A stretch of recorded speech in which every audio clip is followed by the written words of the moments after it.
thank you very much, you three, for giving us so much input that we can take away and think about a lot and discuss afterwards and in the next days and months. But now we have the opportunity to bring in the audience. It's your time now. I hope you have a lot of questions or comments on what we have heard the last 1.5 hours. I want to invite you to participate and don't feel not ready enough. It is really important to get your ideas. We're in the midst of a lot of struggles, a lot of us. So I'm very sure that you have been able to connect what has been said on the panel with your struggles on the ground. So I have the first person back there. I don't know who's organizing microphones in the back. There is one. Yes. Thank you.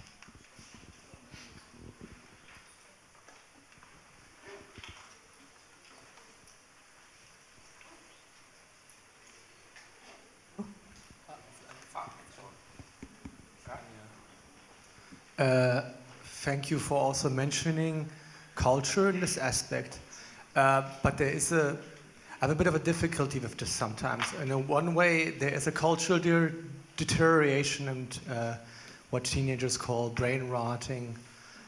But the thing is that I do wonder sometimes if the shortening of the attention span,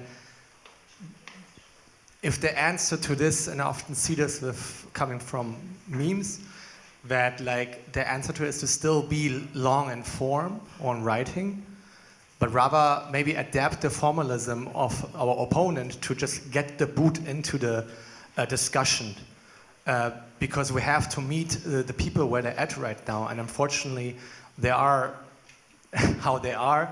And yeah, it's difficult because in one way we don't want to just get lost in populism just to be more simplistic in what we want, but maybe just kind of like going back to like a, not moralist, but to moral terminology, something which everyone can connect on in what we tell people on the internet in forms of memes or short text from organizations, to maybe get to this kind of point that they get interested into wanting to figure out more about it. Maybe let them even know about tools to understand these things, maybe more simplified and whatnot, and use technology and whatnot to maybe figure out a shortening.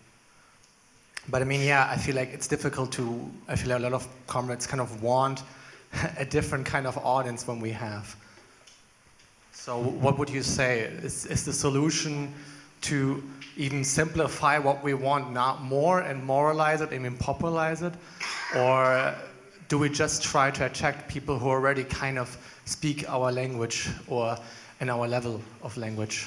Thank you. I will gather some more speeches before I bring in the panel. Okay, the panel wants you to say your names maybe before you talk, so they can relate to you personally. Okay, I have this comrade in the front.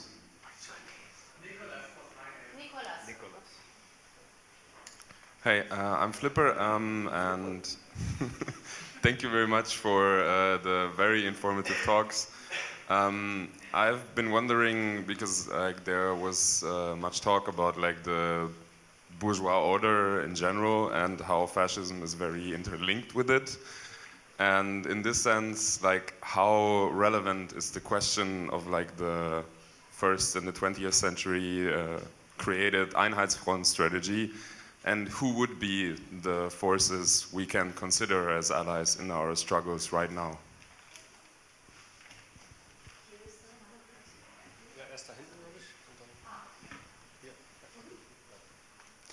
Yeah, I was wondering... Can you say your name, please? I'm Arthur.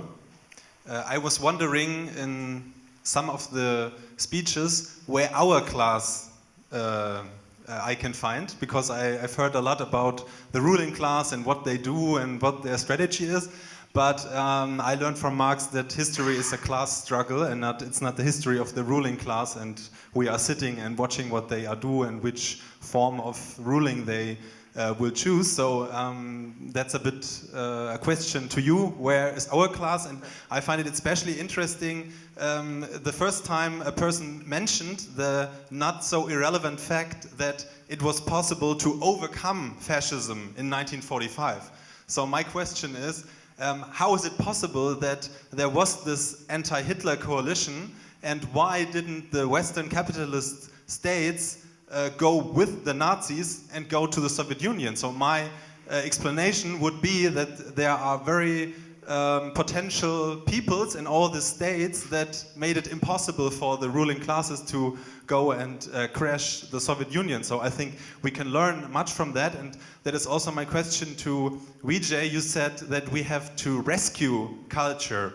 I find it a bit difficult after 40 years of neoliberalism. Which culture exactly do you mean that we have to rescue? I think we have to re-establish a collective life, a solidarity life, and also we can learn a lot from our comrades after the 8th of May in 1945. They had very clever thinkings about what new society we have to rebuild.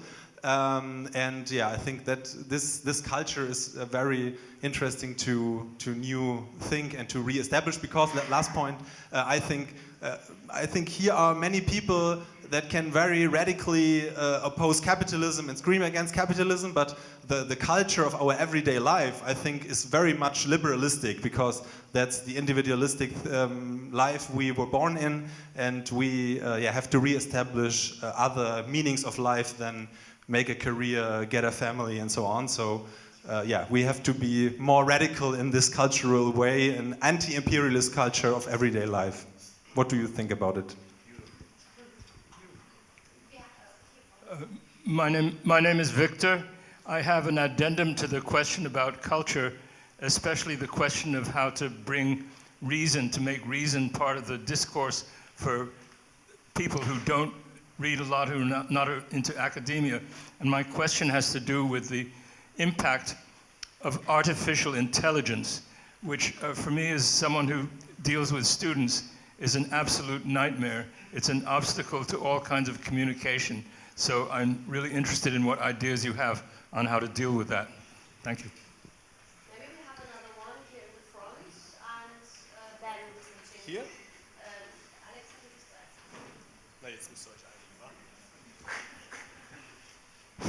Okay, ich weiß nicht, ob ich aufstehen sollte. Your okay, name? Alexander is my name. Alex, what is your name? Seriously? Seriously? Alex, what is your name? It works. That was funny. Okay, to a somewhat less funny topic, because I'd like you to talk about the capital's intent, especially in moving from the system of exploitation, of which we heard a lot today, to the systematic annihilation of whole people. Because we're witnessing at this time the live-streamed Holocaust of our time. And on the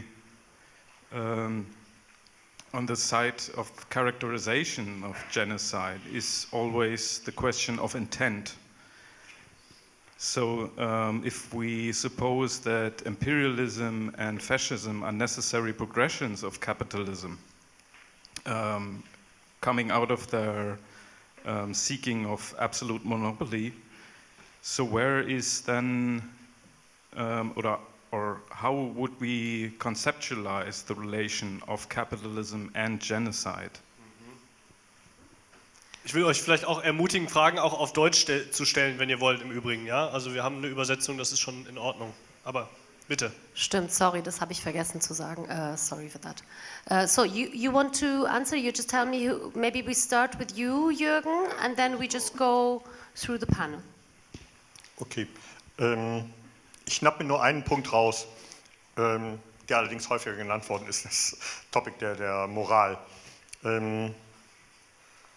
Und den Punkt, den ich da machen will, ist, es geht nicht darum, dass wir jetzt die Moral als Mittel für unsere Werbung für eine bessere, schönere, tollere Welt einsetzen. Das können wir von mir aus auch machen, aber das ist nicht der Kern der Sache. Der Kern der Sache ist, dass wir darum kämpfen müssen, dass dass erkennbar ist der Widerspruch und dass eine Perspektive da ist, diesen Widerspruch auch zu lösen, dass Menschen eine Moral haben, aber in einer Gesellschaft leben, in der sie keinen Platz haben, in ihrer Lebenstätigkeit diese Moral auch zu leben und auszuüben. Das ist der Widerspruch, den Menschen auch erfahren, dass Menschen darunter leiden. Clara hat, das finde ich zu Recht, darauf hingewiesen, dass die Menschen, die in der feinen, schönen, sauberen IT-Welt leben, an den Mitteln arbeiten, mit denen gerade der Völkermord in Gaza produziert wird. Und nicht nur da. Diesen Widerspruch aufzumachen und daran anzuknüpfen, das ist, denke ich, glaube ich, der Haken, wo wir ansetzen müssen. Das war der Punkt. You know, just, sorry. During the Second World War, I'd mentioned already Togliatti was in Moscow.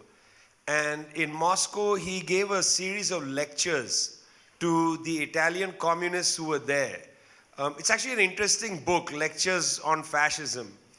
In that book, he talks a lot about how the fascist elements in Italy insinuated themselves into the culture, in football clubs, in all kinds of different forms of cultural life. You know, they were everywhere.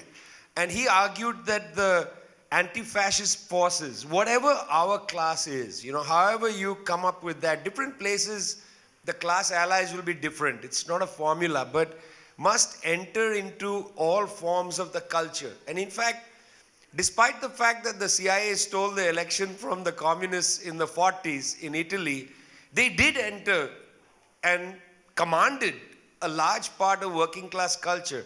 In fact, you can make an argument that the PCI in Italy shaped what working class culture was by building a range of institutions in working class neighborhoods. So what I would say is, you know, experimentation is very important in the cultural domain. Like the critique I made of form doesn't mean that, well, we need long lectures. Although I must say, the fact that this hall is full is extremely gratifying, you know, that there are lots of people who want to have a reasonable discussion around reason. So it's not like nobody wants to have a discussion. There are lots of people, others who may not even know that this is happening, who would have liked to have been here, and so on. We should not think that there is nobody who wants to have a discussion. The question is, have we created the forms for discussions? Zetkin.forum is new, you know.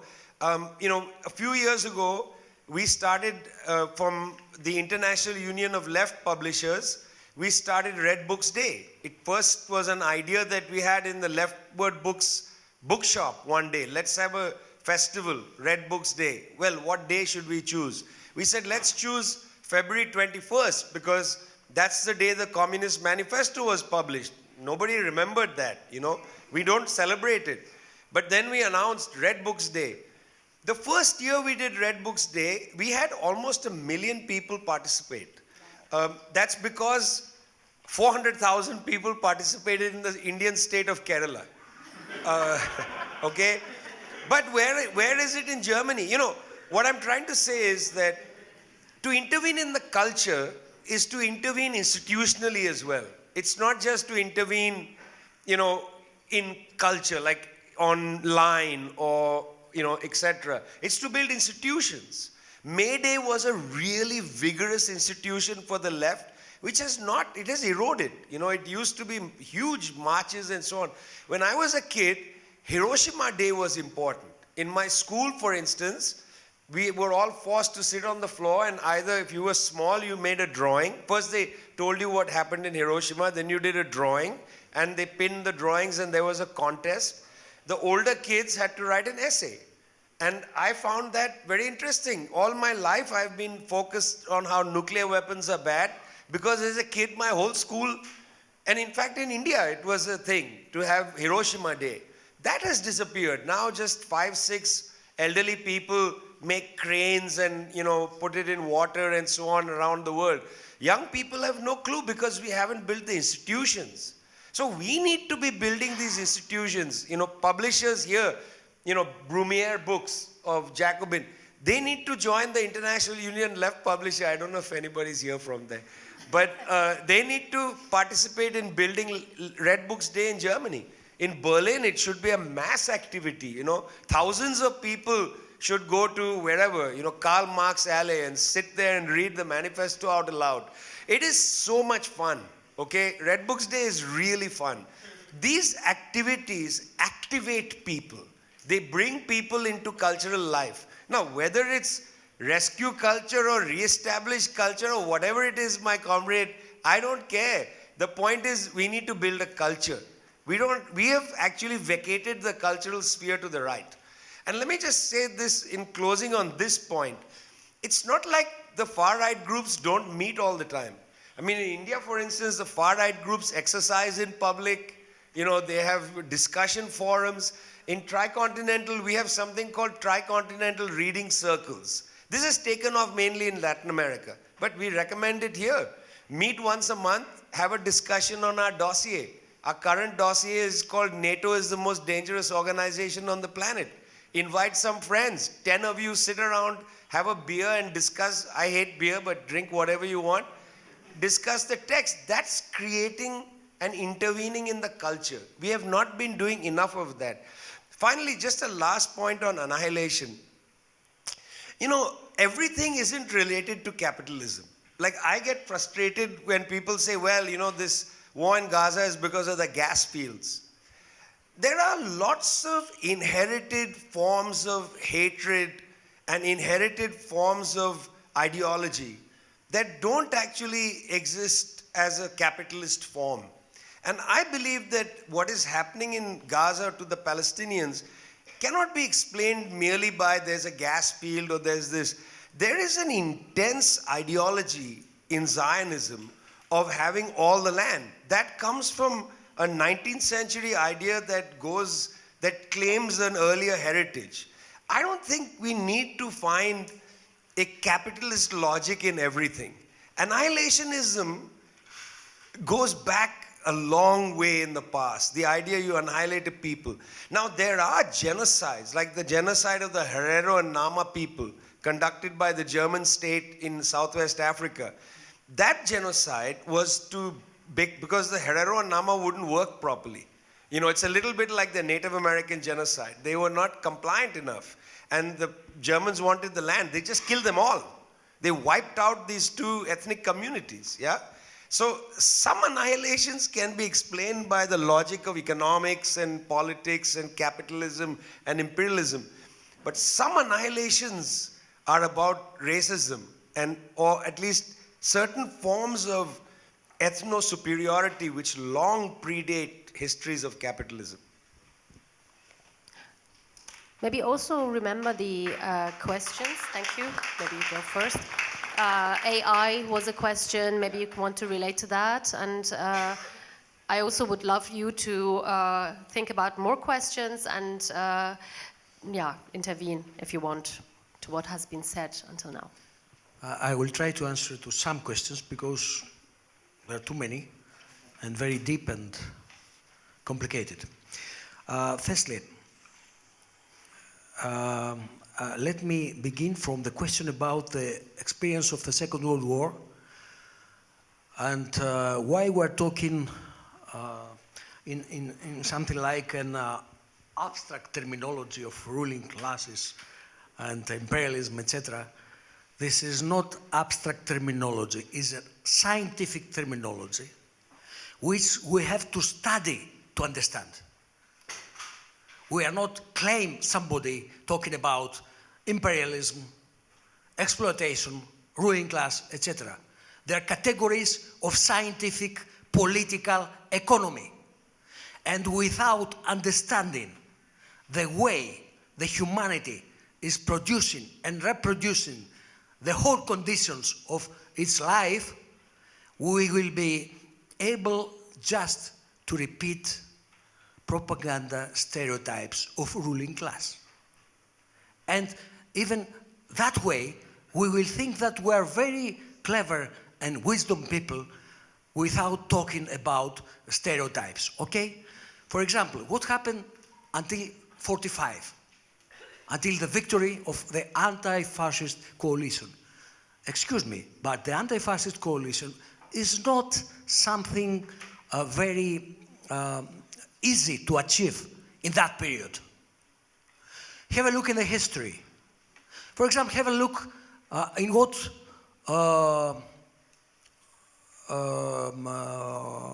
how the Prime Minister of England that period. England. Churchill.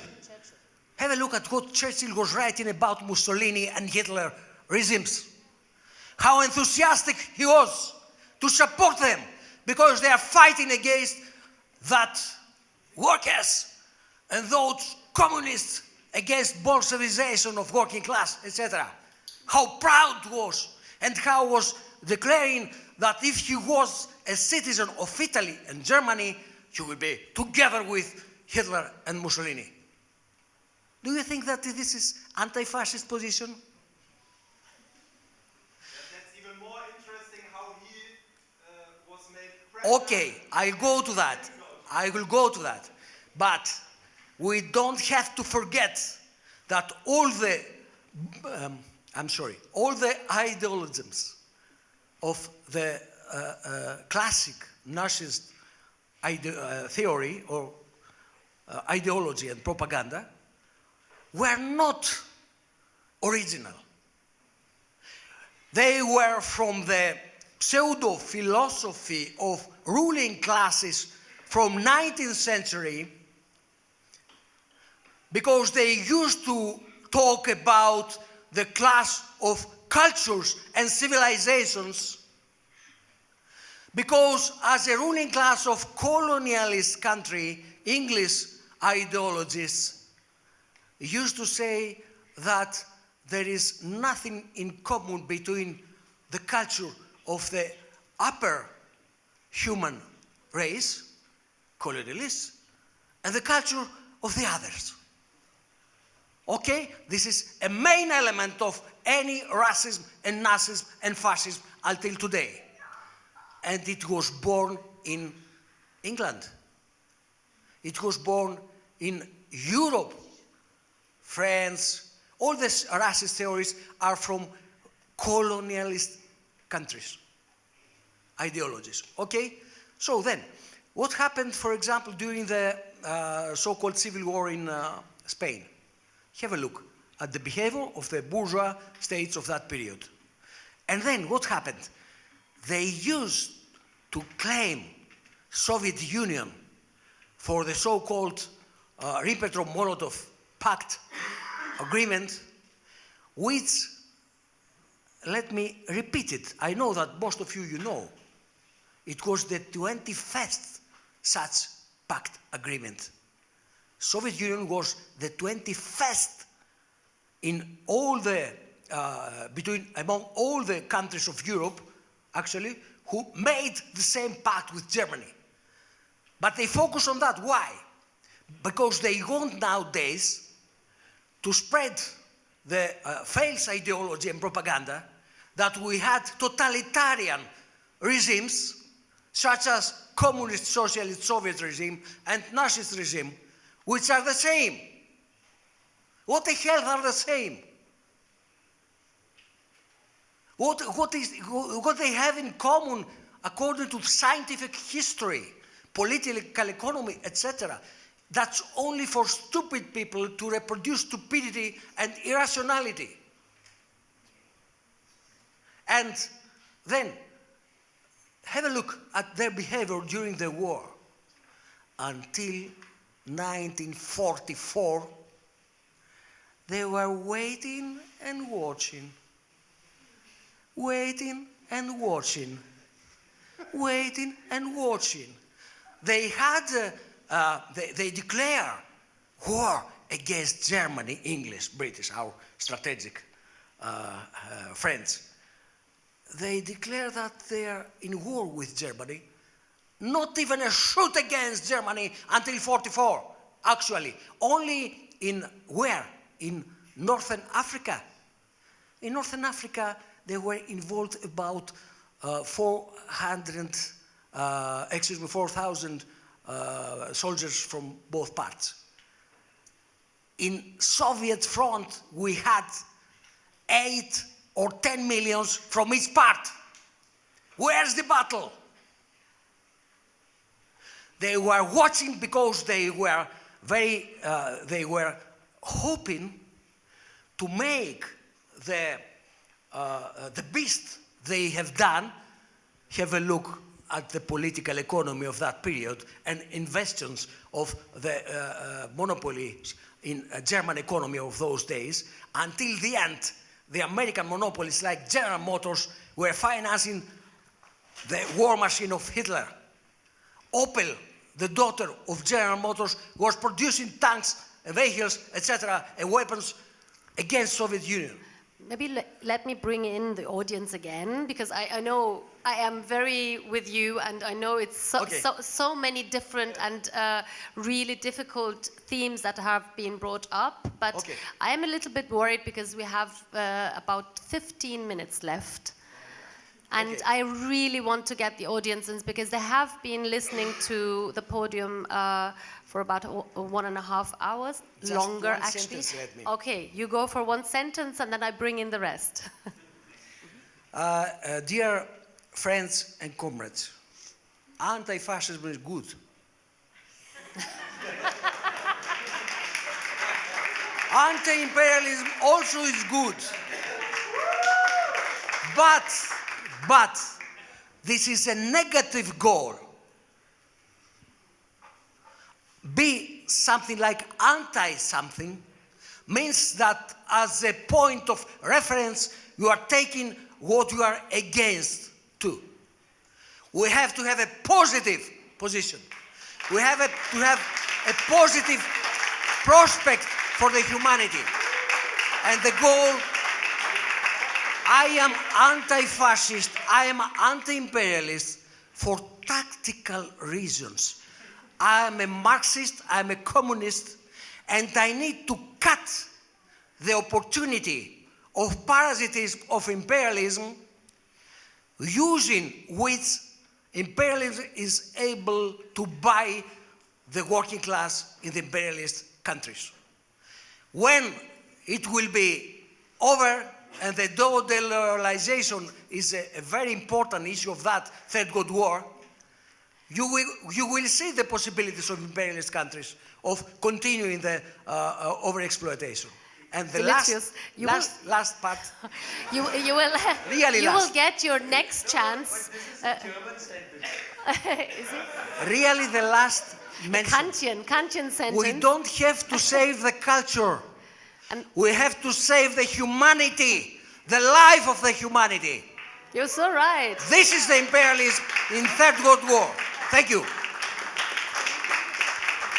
Thank you. I will bring in the podium again, so you will have the chance. Now Jürgen and Vijay can think about how to conquer the room. So I had you in the, Max. The guy with a dark blue shirt in the front, and then I think I saw you in the back, the guy with the red shirt. Hi, I'm Kai. I have a lot of questions and remarks, which I will not pour over you now. But since it was somehow ignored by the panel, I want to say something about AI. So I think, first of all, AI is a way of the dream, the wet dream of capital to increase productivity. And what will happen, and this is like what it will be tried to be used, and basically in order to decrease the amount of labor that has to go into producing certain goods. This, on the other side, is linked to a de-skilling of the workforce, similar to what we have seen when manufacturers were introduced.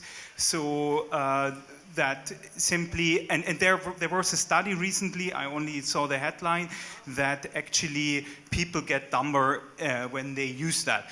But I think we should be careful to understand also like how we can use something like that, because it's also in a way progress. I mean, there is something going on, and it should not be just thrown out of the window, but we should understand like how also we can use that for our purpose. And but I think it will lead to more of this problem. What was mentioned, that there is a conflict between the interests of the population, because due to the processes I just tried to draft, this will happen. And maybe okay, I just wanted to mention something because it was so bluntly ignored, and then obviously it has also all the roles with, I don't know, in the current conflicts, to use it to define targets and blah, blah, blah. So there are a lot of aspects here. Sorry. Thank you. Just one row in the back. Hello, so my name is Zaid. I do have a quick question for Jürgen. So because like we talked about like the cultural aspect of the struggle and how the values of the society need to be changed in the process of fighting fascism in society and stuff, and I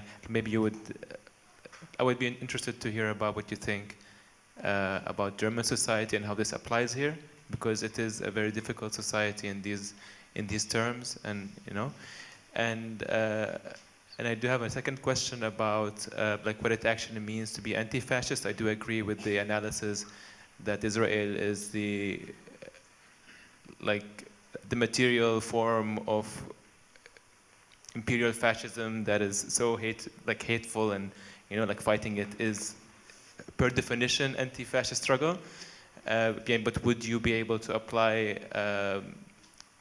like this kind of logic? Like, is it enough to fight Israel to be an anti-fascist force for good in the world? So because like this would then apply to Hamas, this would apply to Islamic Jihad, this would apply to Iran, Yemen, Hezbollah, everyone who has been fighting like this entity is then per definition an anti-fascist force. And of course so many leftists would like lose their minds to even this idea of having like an Islamic force or a force from like the Arab world that is not per se communist be assigned like the status of being a force of good. Very good question. Thank you. There is one person back there, the one with the sunglasses or glasses, I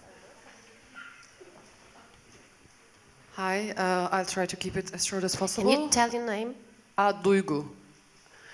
I want to take it back to AI. These days, I'm reading a book called Digital Colonialism, and there's a big mention of course, colonial relations in the sector. And there's a huge market of content moderation for the AI to function, to be able to tell what is what, and this is based on human labor.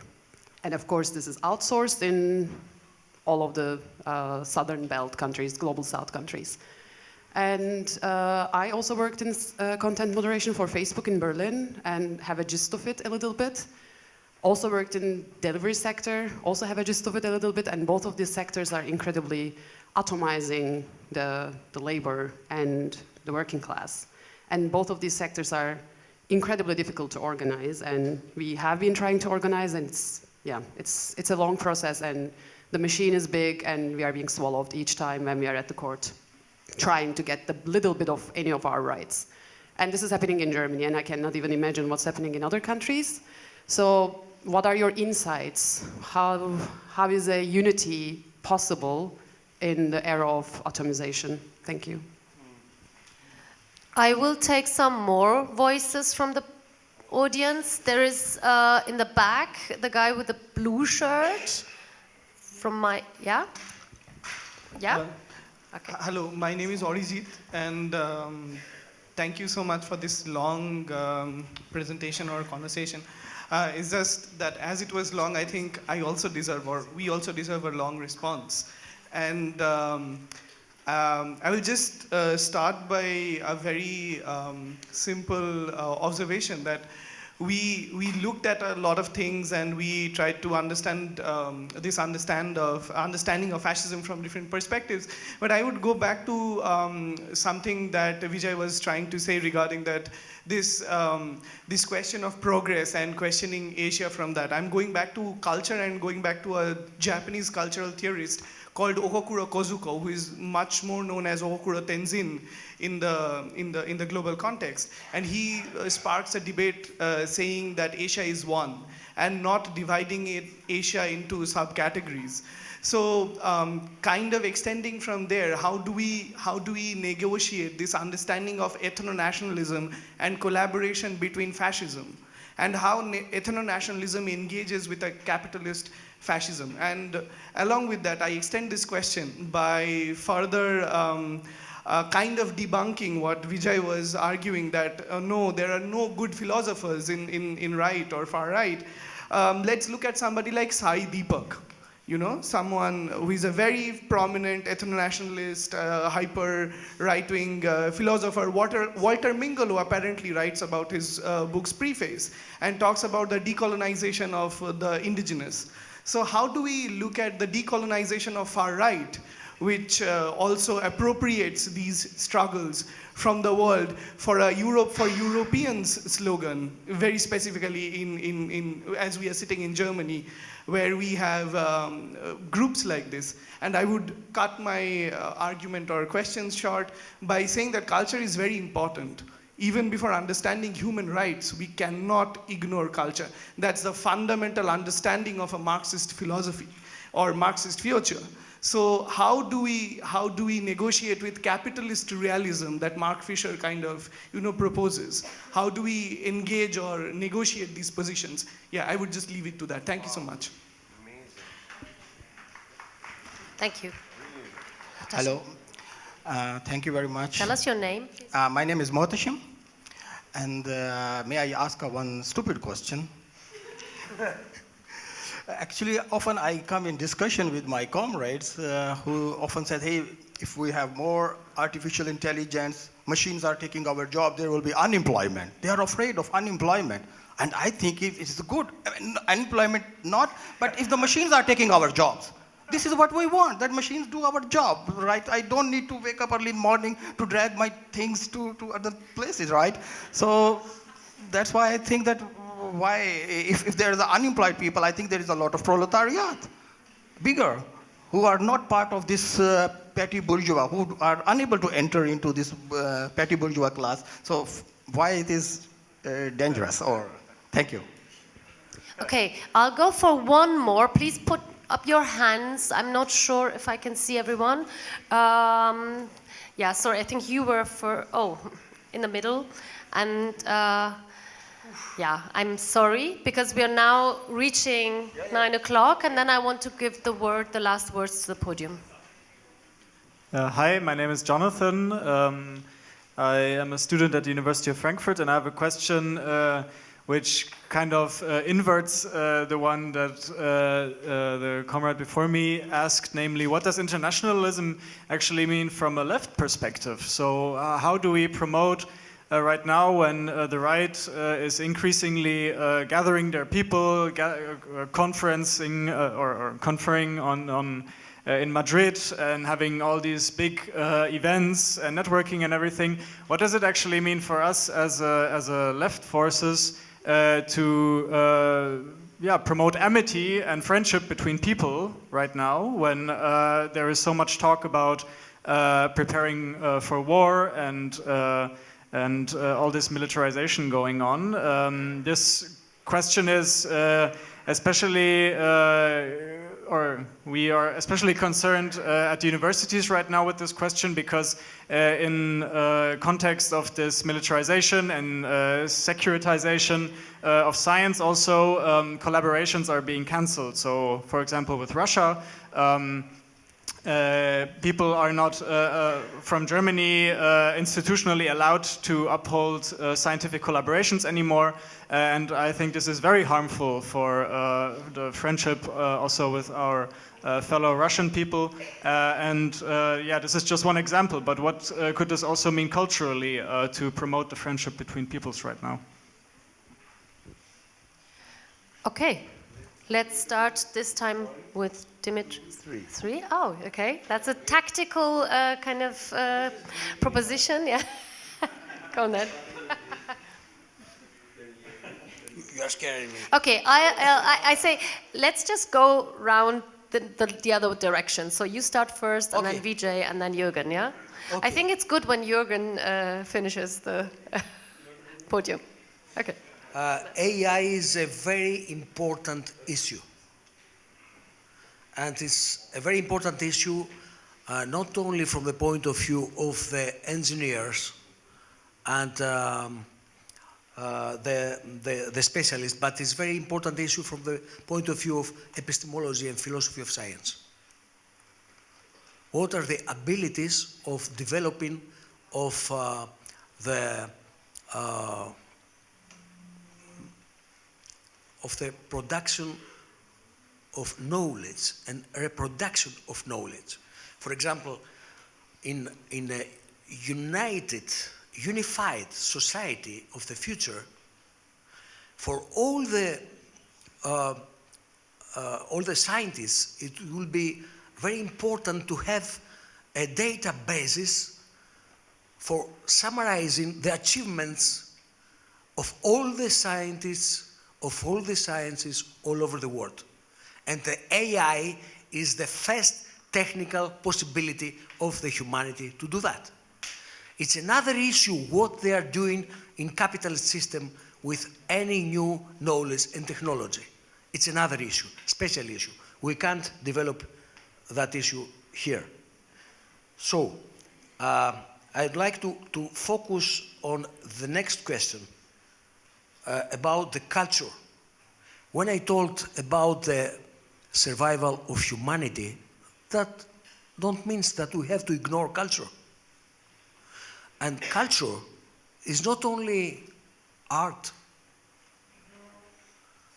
Culture is the way of the development of humanity, and we have material culture or civilization and spirit culture. Or culture, we used to say. Humanity cannot survive with both, without both. So the struggle for surviving of humanity, of course, is a struggle for the culture and civilization of humanity, including science, with science, talking in a very simplifying way, is the DNA of the future development of humanity. Because science is objective describing the reality, objective explanation, and opening the laws of the reality, and according to the two first, to have the possibility to predict the future and to act having a knowledge of the direction of your action. I mean strategy and tactics, not only in politics, not only in war, but in science also, in technology, in the culture as a whole.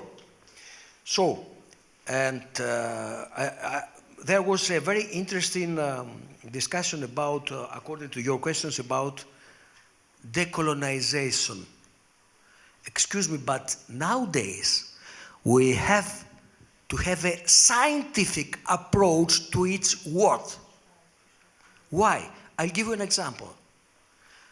Try to find what some NGOs, I will not discuss about the financing and sponsoring, okay? Some NGOs gathered firstly in 2022 in Czechia and had a very big discussion about decolonizing Russia. They decided to decolonize, making 34 states. And they put out the leaders of those states, which are recognized nowadays from USA and the axis of imperialism. They want to decolonize Russia, you understand? They want to decolonize Iran, you understand? They want to decolonize China, you understand? What is the meaning of decolonizing? Decolonizing in scientific way means to stop the exploitation of colonized people, countries, regions. Nothing else. All the other are nonsense. Nonsense, totally nonsense. I found a book, Decolonize Greek people, decolonize Greece. They want to separate parts of our small country. Do you understand? They are ready to do even that. Okay, so the last one I'd like to say is that Israel is not just a proxy state. It is the first experiment of constructing proxy state after the Second World War, using the solidarity of the people for the Jewish people for the Holocaust. Okay? But if you will pay attention to the origins of Zionism, you will find very interesting things. And you will find that the financial capital is very interested in that and is the main sponsor of that state for historical reasons, because according to the racist ideology and practice of Christianity, Catholic Christianity, the Jews had not the right to have real estate, and the only way of surviving for them was to have finances, banking system, early banking system, and some jobs like working with iron, etc., where the tools, they could take the tools and go in another place without real estate, okay? So the development of financial oligarchy for historical reasons is correlated with Jewish religion. Jewish is not a nation, it's a religion. And they made this a state, a religious state, a theocratic state, a racist state by the, there is a resolution of United Nations where they clarify the Zionism as a racist ideology and practice, okay? So this I have to cut you off because now the other That's all, thank you. Participants are not going to get enough time. Sorry. Okay, ich schnapp mir auch nur 2 Fragen raus und überlasse dann die ganze restlichen Job Vijay. Du hast gefragt nach Thema Kultur, wie sich das in Deutschland darstellt. Ich lebe in diesem Land, aber ich erlebe natürlich auch nur meine persönliche Perspektive. Von daher erwarte kein objektives Bild, sondern nur das, was ich dazu sagen kann. Mein Eindruck ist, also da lässt sich vieles zu sagen, aber 2 Punkte will ich aufmachen. Wir erleben rund seit 10 Jahren, so empfinde ich das, eine massiv verstärkte Gleichschaltung dessen, was öffentlich gedacht und gesprochen werden darf. Also es gibt die Verbote, Israel zu kritisieren. Es gibt Verbote, irgendwelche anderen Ursachen für den Krieg in der Ukraine zu nennen, außer die Machtgeilheit von Herrn Putin oder Ähnliches.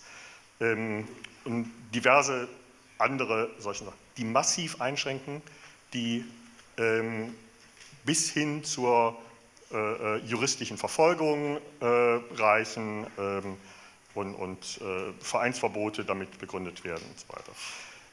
Das ist eine Form von Zerstörung von Kultur, weil es der Ersatz von Kultur durch die alleinige Gültigkeit der Legitimationsideologien des Imperialismus ist. Und das ist Zerstörung der Kultur und muss naturgemäß irrationalistisch sein. Und genau das erleben wir und das nehmen wir mit. Dazu gibt es das passende Erziehungsprogramm, was dazu auch beiträgt. Ich will jetzt nur ein illustres Bild dafür aufmalen. Seit, ich weiß nicht wie vielen Jahren, aber zumindest viel länger als andere solche Trech-Sendungen da sind, läuft im deutschen Fernsehen die wunderschöne Sendung Germany's Next Topmodel mit Heidi Klum. Dass das so lang läuft, ist schon etwas Besonderes, weil normalerweise solche Trech-Sendungen sich viel schneller verbrauchen. Das heißt, da gibt es offensichtlich einen Bedarf. Was ist das aber? Mir fällt dazu nichts anderes ein, als das ist das Erziehungsprogramm für zukünftige KZ-Aufseherinnen. Das ist das, was da vermittelt wird. Es wird ausgesiebt und so weiter. Also gut. Das ist aber natürlich auch nicht das einzige Bild. Ich will übrigens noch was Positives malen.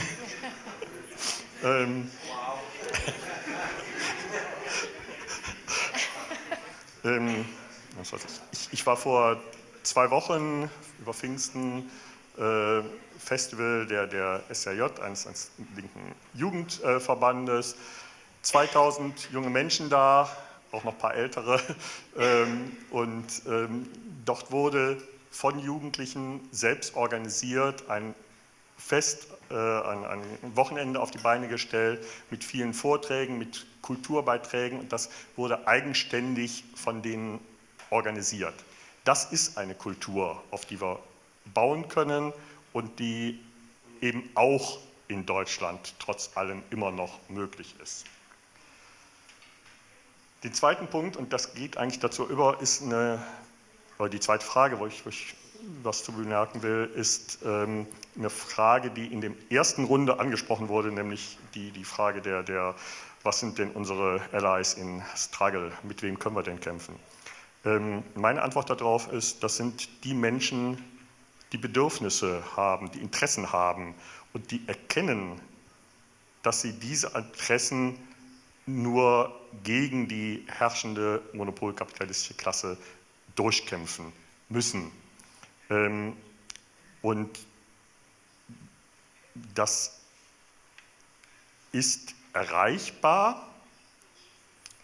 Wenn Sie diese Erkenntnis haben, dann ist erreichbar, dass Sie auch erkennen, dass Sie sich zusammenschließen müssen, dass Sie sich solidarisieren müssen, dass Sie Organisationen bilden müssen für diesen gemeinsamen Kampf.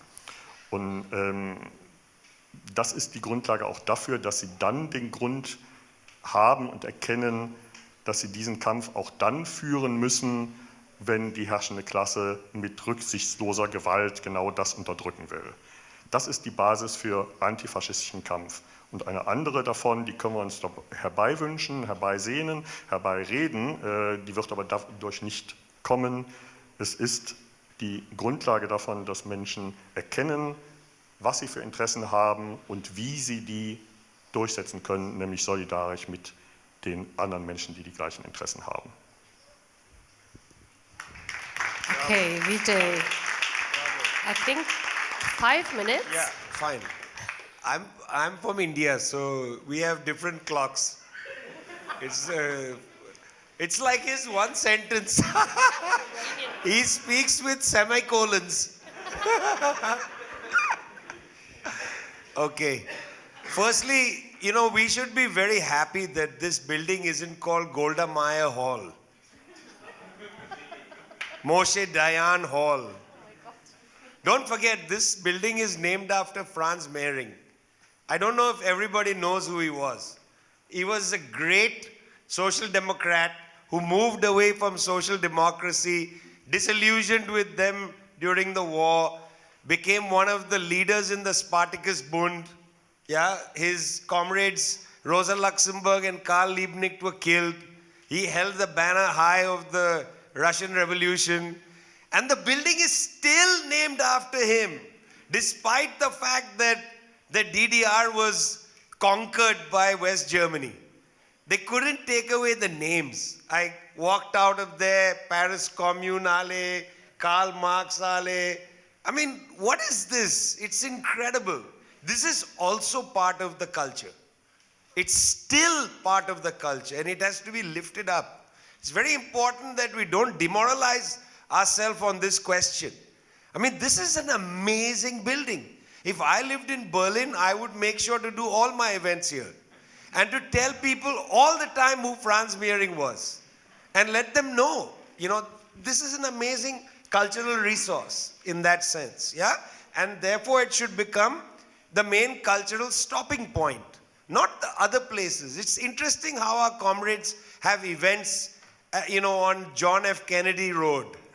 Why would you take your event there, to John F. Kennedy Road, when you can have an event on Karl Marx Alley or on Paris Commune Alley? You know, why would you do that?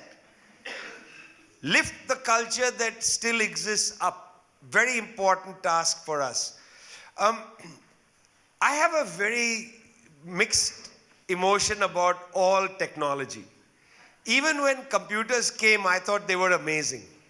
In India, the bank unions immediately said computers are terrible. You know, when I got my first bank account, I had to go to the branch where I got the bank account.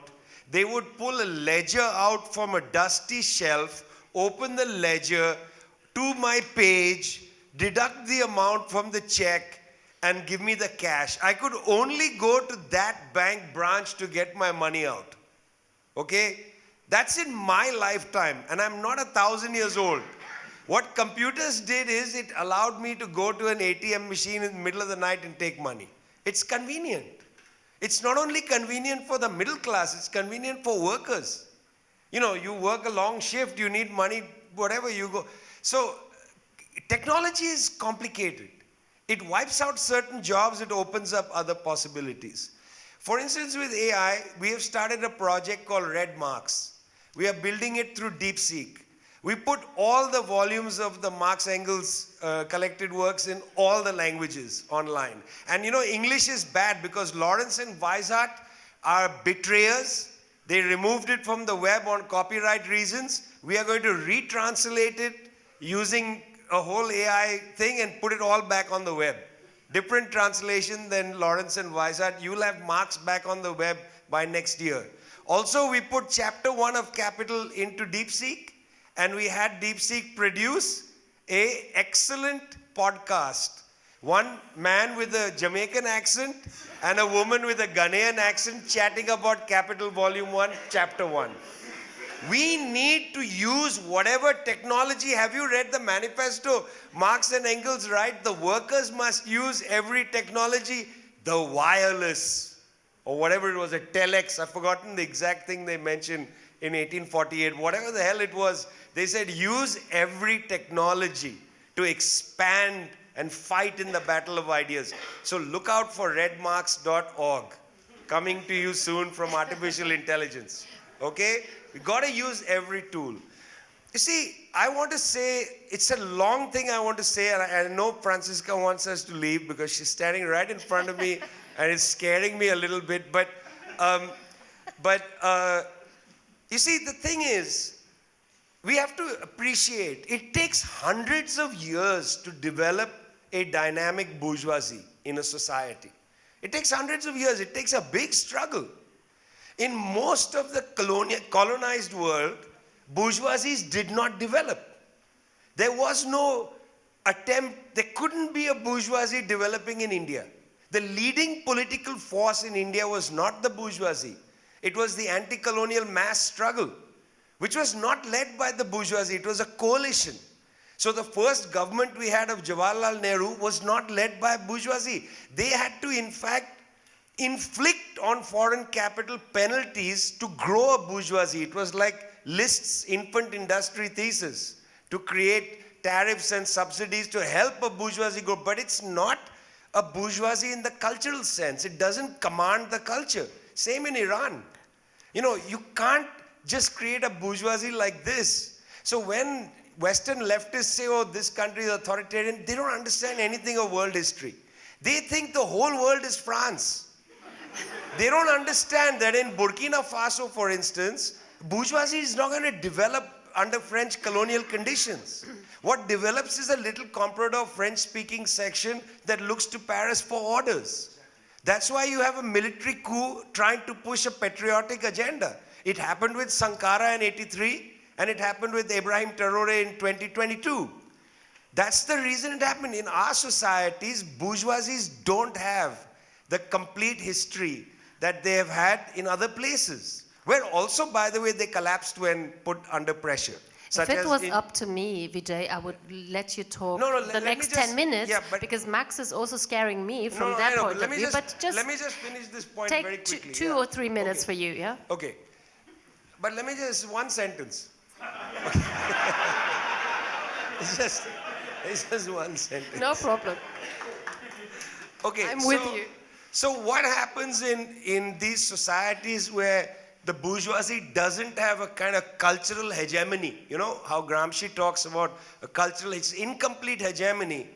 At some point later, when the anti-colonial struggles leadership runs out of fumes, like in India at present, all these decolonial ideas appear because the leadership now is struggling to construct some kind of nationalism. So the current Indian government says things like, people who talk in English in India will be abolished in a generation. Because that becomes nationalism. That's decolonial. I hate the term decolonial. It's an absurd term that George Mignolo made up at Duke University. It makes no sense. We are anti-colonial. We are not decolonial. We hate colonialism. We are not decolonizing culture.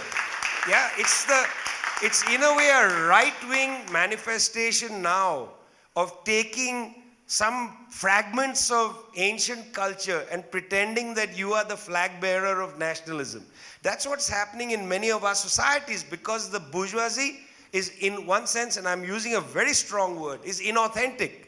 The bourgeoisie is inauthentic. It doesn't command the population culturally. If you look at Egypt, for instance, a great example of a bourgeoisie that's completely confused. Yeah, it's not an authentic bourgeoisie. The Cairene elite has no clue even about their own city. You know, I've reported from the Middle East for years, and it's always puzzled me. Why? Because when Nasser comes to power, he is the leading edge of the nation. He is the spear of the nation. Nasserism becomes a coherent spear of Egyptian nationalism.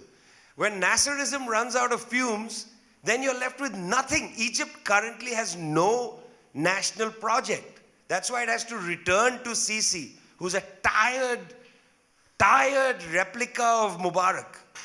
Mubarak was more impressive than Sisi. That's the sad thing about Tahrir Square. Our bourgeoisies have not developed coherently. This is important. Internationalism is great, and that's what we're doing here. We're already doing it. We don't need to say we need it. The International People's Assembly, which is part of this process, 400 organizations involved. We are already building internationalism is really hard to build, because you have to build trust across borders, different political traditions, and so on. It takes work. It's not a slogan. I'm a big believer in practical activity. That's why I gave all these things. Red Books Day, reading circles, yeah? Red Marks. I believe in practical activity. I think Lenin's What Is to Be Done is one of the best books in the Marxist tradition, because it's all about practical activity. Get off your ass and get moving. Do things. Join up. Help people build things. We can't solve our problems theoretically. Theory always comes out of practical activity. Practical activity is guided by theory. That is the dialectic. That is, in fact, comrades, the socialist life. The socialist life is lived in the loop between practical activity, where we test our ideas, and then from the test of the ideas, we build our theories. It's always that loop. And by the way, practical activity is a lot more fun than reading Hegel. Thank you so much. Thank you so much, everyone.